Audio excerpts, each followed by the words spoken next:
ఒకసారి చూడండి మనకి ఇక్కడ ఏం జరుగుతుందని. ఇక్కడ లాస్ట్లో తక్కువ ఉంది లైను. బ్యాక్ వస్తా నేను. ఈ లైన్ తక్కువ ఉంది. బ్యాక్ వచ్చి జాయిన్ కాండి. లాస్ట్ అమ్మాయి లాస్ట్ అమ్మాయిలో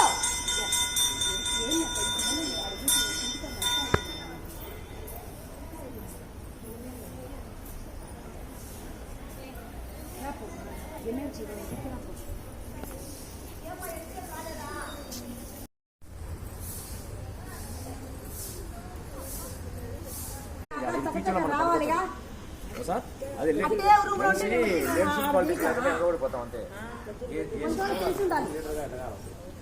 నడపాలి.